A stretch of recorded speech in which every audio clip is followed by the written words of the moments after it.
Have you ever felt overwhelmed with all that's going on in the world? Sometimes we don't realize that we can make a difference. My name is Debbie Van Grieken, and it is my hope to inspire you to take small steps towards social impact. Join us each week as we have conversations with those who have taken simple steps towards living a more sustainable and socially conscious lifestyle. If you want to make social impact, let's start small. The Small Steps podcast is proudly sponsored by Moya Shea Products. As a listener, enjoy 15% off your online purchase. Use code SMALLSTEPS15 at checkout. At Moya, we believe in people helping people. Supporting the local and global communities that help our organization succeed is very important to us. We apply a fair trade framework when purchasing raw materials, supporting farmers and families. Thinking global and acting local, Moya works with organizations to better the lives of children through education and fair trade. Are you looking for the best moisturizer for beautiful, healthy, glowing skin? Our Shea products are superb moisturizers and have exceptional healing properties for those suffering from skin issues. Check out these products and our wellness line at moyasheabutter.com. Welcome back to the Start Small podcast. I'm your host, Debbie Van Grieken, and in my own sustainability journey, I have researched a number of companies, and I stumbled across this wonderful company called Change Toothpaste. So I ordered the products, and I was so pleased with them when they arrived that I reached out to the company and asked to speak with the co-founders. So I'm so pleased today to be joined by both Mike Medicoff and Damien Vince. So a little bit about the guys. Mike was inspired by the sustainability effort of his own children. He was motivated to take action in a way that would have a meaningful impact on their future. So Change Toothpaste has become Medicoff's platform to share the message of reducing plastic consumption and to offer a simple solution for taking steps towards that lifestyle. Damien Vince was raised in a family of recyclers. Damien learned the importance of sustainability from an early age and was motivated to take an active role in the future of the environment. Vince works hard every day to ensure Change Toothpaste betters the health of people and the planet. I'm so happy to have them both here. Join me in welcoming them. Hi guys, thanks so much for joining me today. It's great to have you here. Thanks for the invite. Thanks very much. Well, I gotta say, I just stumbled across your company on my own journey to looking into sustainable and zero waste products. And I immediately ordered and got my order and loved it. And so that's what made me want to reach out to you guys and get some more information about this incredible company. First of all, how long have you been in business? I actually just realized I don't even know that. Yeah, we've been in business for just about 2 years. The project started, we'll call it a project. The project started in January of 2019. We worked through until June, July to get the product ready for market. And we made our first sale July 27th of 2019. That's amazing. That's so great. I'm just going to get right to these questions, and I'm going to ask Mike to start off. You've said on your website that your children's commitment to sustainability impacted your decision to start this business. Maybe you can reflect on that a bit and tell us how their actions inspired you. Oh, definitely. I have 3 kids. My daughter is the youngest, and she lives quite a very sustainable lifestyle and is constantly trying to get us to do better. We try to do all the things we can, but always says, well, we can improve here, we can improve there. Yeah, so that's her inspiration on this was where it all started. Because she, do you want me to get into the details of it? Yeah, for sure. Well, as a parent, I can totally relate to this because my listeners know I'm the mother of 5. So I have 5 sons, and 2 of them are tree planters. So I actually interviewed one of my sons for the podcast, and we talked about his lifestyle change and how it really was so impactful on our whole family, just making these changes. So yeah, I can totally relate to that. So yeah, just share a little bit more about one of the things, what she was kind of giving you a hard time about maybe. You know what? I listened to your podcast, the one where you interviewed your son, and it resonated with me because I tree planted for 5 weeks when I was 19. And the things he talked brought back all these memories that, caused me to twitch a little because it was probably the worst 5 weeks I have ever spent in hell. And when he talks about all the other things, it was it brought me right back, because I'm 55. I haven't thought about that stuff for a long time. And it brought me right back there and reminded me how much I actually hated it. Yeah. And it's so funny and then when he loves converted it. his van, and my daughter, the sustainable, constantly talks about living in a van, right? So listening to that podcast, I did chuckle quite a bit. So my daughter is 17. She lives a very sustainable life, like I mentioned, constantly encouraging us to do better. So at one point, she brought toothpaste tablets to me and said, "Hey, Dad, we should really try this." And my first inkling is, well, I don't know what a toothpaste tablet is, and how does it work, and what's the point? Then she got into a little bit about the toothpaste tubes not being recyclable. And so always trying to support, the things that they do. We decided to order it. And in the meantime, so we order it and waiting for it to come in. And then we start doing a little bit of research on the issue with the toothpaste tube. And the tube itself is not recyclable because it's made up of more than 11 layers of polymers, resins, and plastics that are compressed together and can't be separated. So even if you cut open a tube and you wash it out, it just becomes clean garbage. No facility has the ability to recycle something like that. And then we learned that basically every year, over 900 million tubes go into landfills worldwide, which is a staggering number. And it's estimated that they take over 500 years to break down because they don't break down, basically. That means every toothpaste tube ever sold is still in a landfill somewhere. And that was, when you learn something and you can't unlearn it, you decide to do something about it or you ignore it. Well, kind of hard to ignore that. Yeah, it is. I know. I always say when you know better, you have to do better, right? And that's how it all started. The order we got took 11 weeks to get here from California, and it was $29 landed cost for a 1 month supply of tablets. And then we got into the whole discussion about how important sustainability is, but it needs to be affordable because majority of people aren't going to spend $120. A family of 4 is not going to spend over $100 a month on toothpaste. So then she said, well, why don't we make our own? And that's when it was, I wonder what that would look like. Damien and I had past relationships in business. And so I called him up and I said, so what do you think about this idea? And then it just sort of started from there. That's awesome. And maybe Damien, maybe you can tell us, what was that like to just get this idea of a simple everyday activity like brushing your teeth, and then all of a sudden it's going to turn into a business that can create global change? Were you just yes, let's do this? Or was this wow, this is kind of crazy? Explain that to us. Yeah. So Mike had said that we had been doing some business stuff together, and part of that was the opportunity to maybe open a store that was focused on sustainability. And this toothpaste tablet idea came about, and we thought, that's just how hard can it be to make toothpaste? And we it's not very easy. So we're very free with our information these days, because if you can do it faster and better than we have, we're happy that you could do that. We started in January, like I said, investigating and learning what toothpaste was and the ingredients that are in it. We have a dentist on our advisory board. We consulted with him and said, okay, here are the typical ingredients in typical toothpaste. What are they? What are they for? And what are they necessary? One of the things we found out that liquid toothpaste or regular toothpaste has a lot of ingredients in it to keep it stabilized. Liquid likes to grow bad things.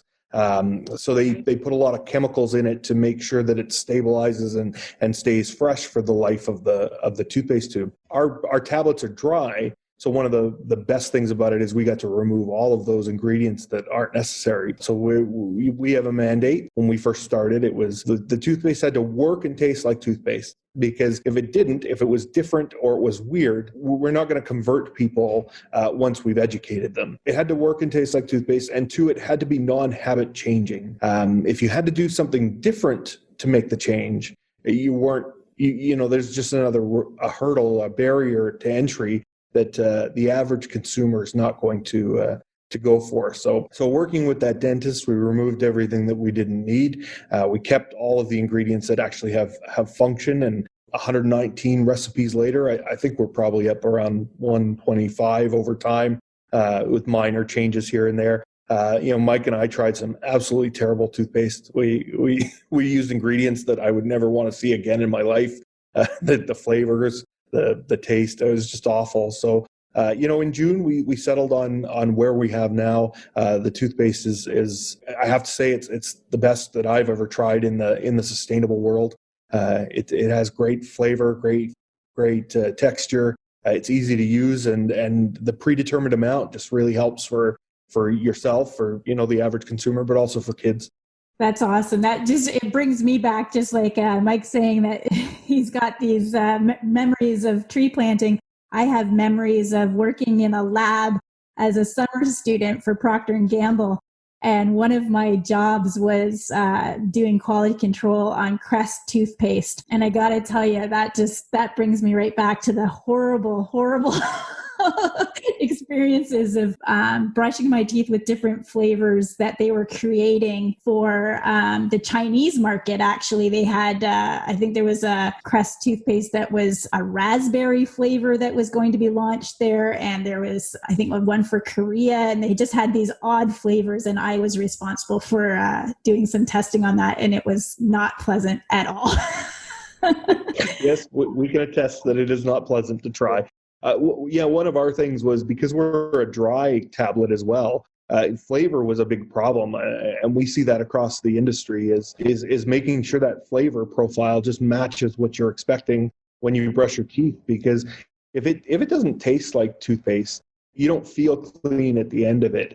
All the research is that 90% of the work of of brushing your teeth is done by the brush. So if you could brush without toothpaste, it's possible, but you don't feel clean at the end, because it's been how many ever years you've been brushing your teeth. You have an expectation of what that's going to feel like and look like at the end, after you've done your 2 minutes of brushing. So, we're pretty proud of what we've got, and our customers rave about it. So I think we've got something there. Well, and we always talk that the tablet is cruelty-free, and I think us trying every tablet was pretty cruel. Yeah, for sure. Now, I know that you also have the bamboo toothbrushes, because I bought those as well as the tabs. So it works in tandem with the tooth tablets. Now, do you plan on bringing on other products, or are you just trying to stick with the toothbrush and the tooth tabs? The toothbrush obviously works really well with the tablet. We have no plans at this point to bring on other items. We're looking at floss, we're looking at things, but primarily the tablet was our primary goal because of the tube, right? It's not about it's all about getting rid of the tube, really. We are a manufacturer, so that's our primary business is the manufacturing, distribution, sales of the toothpaste tablet to get rid of that tube. Adding items works really well for a one-stop shop for customers. There are a lot of places you can go and get those items now. Floss, refilleries, even the mainstream stores are selling more sustainable products these days. So if our customers request it, we'll look into it. But like Mike said, there's no real plan there. We want to. I mentioned before we started, our next step is fluoride for the tablet, so we can offer both options for customers that want or don't want fluoride. We're not in the fluoride fight, right? We say that very, very quickly. If you don't want fluoride, we're not forcing you to have it. We have customers who want fluoride, and we want to provide both options. So working through the Health Canada regulations and making sure that our product is licensed and meets the manufacturing guidelines of Canada, that's our next goal, really. And if a listener has never tried a tooth tablet before, what's kind of like the difference? Like, what do you find? How do you describe brushing your teeth with a tablet as opposed to a paste? Like, what can people expect? We always say skeptics are welcome. Because it's weird. It's a weird product, right? We spent several months at farmers markets in Edmonton, just trying the product out, making sure customers knew what it was, and fielding all of those questions, because it is a weird product. And that's our biggest challenge is getting somebody to understand that the toothpaste tablet, while seems weird, it's really not that much different than brushing with regular toothpaste. Yeah. And it really isn't. Like, it took maybe 1 or 2 times to get used to it, but then now I can't imagine not using it. It's so quick and easy, and just, I don't know, it just makes sense. I actually like it. Yeah, it goes back to our 2 mandates, right? It had to work and taste like toothpaste, and it had to be non-habit changing. And the only difference with a tablet versus regular paste is that you put the paste in your mouth before you put brush with it. Whereas conventional toothpaste, you put the paste on your brush and then you put that in your mouth. It's really no different. Yeah, that's cool. You mentioned that you're in Edmonton, and I'm just wondering if you can maybe talk about the importance to you guys about buying and producing your goods locally, and how, sustainability in your view, how that kind of ties into what you're doing. I'm assuming you're trying to keep everything fairly local to you, manufacturing it, packaging it, doing it all there. When we started, we knew the importance of staying local. We build from Edmonton out, then Alberta, then Canada, and because our suppliers for basically the 8 ingredients that we have in the toothpaste, unfortunately, we can't get everything local, right? So sourcing them out, we started with local manufacturers and producers and distributors, and then we built it out that way. We knew the importance of keeping it as local as possible, because we want to support our economy. Going overseas, even though sometimes it can be less expensive, doesn't always get us the quality of the product that we want. But sometimes it's necessary. Like the bamboo toothbrushes come in from China because bamboo is grown in China. Right, exactly. So yeah, I have the same issue with my shea butter. I mean, shea butter only comes from Africa, so I can only get it from Africa. So we try the same thing. We try to do everything else as local and sustainable as possible. So offset that by making sure that we're using, local packaging and suppliers and things like that. So as best as we can. Yeah, it's really a local focus, right? We can't hinder our business, and nobody can, right? Nobody should hinder their business in order to stay local or shop local or whatever. We're doing what's best for the business to get rid of that tube from the economy. If that means that we have to, if we can source local in Edmonton, like Mike said, in Alberta, in Canada, we'll do that. If we can't, then we need to move outside that just to keep the business moving. Yeah, that's our goal. And so, obviously the best thing, people buying your products is obviously going to help your mission, but we're all about small steps. So what are other steps that our listeners can take to help move your mission forward? Like, how can they support you? Well, I think one of the largest things people can do is actually stop consumption, right? People talk about how important recycling is, and recycling is the last thing you want to do with a product. You want to find a way to attain things, usually, and that could be through thrifting or secondhand, some way to get the things that you want without the consumption side of it. Because as we realize that only 9% of things that go into recycling get recycled. The rest of it ends up in landfills. And that is a horrific stat, and one that, if people, when they do something, if they just think about alternate ways that they can do them, it just makes everything a little bit better. And I guess just to sum up, I'm wondering what your vision is for the future of change. Global toothpaste domination. Absolutely. Absolutely. That's got to be the goal. Yeah, we joked about that right at the beginning. We have a wonderful marketing and media company that we deal with. And that was our pitch to them when we first started, is that's our goal is global toothpaste domination. But the reality is trying to remove that toothpaste tube, the plastic awareness, the zero waste lifestyle. Those are all added benefits. And the ongoing, saying that's out there is we don't need one person doing sustainability perfectly. We need 1 million people doing it imperfectly. That's our our hope. And we want to provide that one little thing that you can change without making this big change.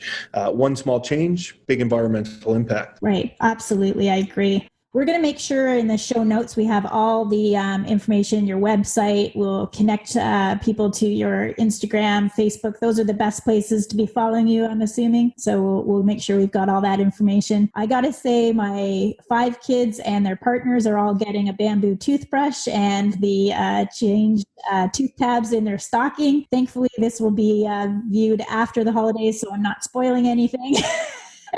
Because they listen. So, but I'm really excited because, I just think about how I started this small steps just to show people that even though a problem is overwhelming, we can take small steps to make a difference, and that can have a huge impact. So you're, starting this business, me purchasing from you, then all of a sudden I'm putting that into 10 different stockings. That's now affected essentially, 10 new people who are then going to influence their friends and families.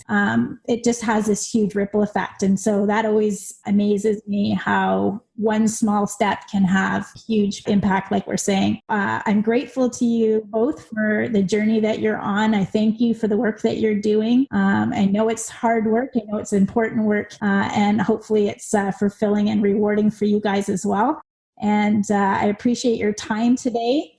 And I look forward to following your journey and getting the word out there. And I can't wait for Christmas morning to see the kids with their new toothbrushes and stuff. So it'll be wonderful. Well, and Deb, you're doing such a great job with the podcast to showcase entrepreneurs who are trying to make a difference. We really appreciate what you do as well. Well, thanks so much. Thanks very much for everything. Yes. Yeah, thanks. It was wonderful talking to you guys today. I wish you both a Merry Christmas and happy holidays to your families. And to you as well.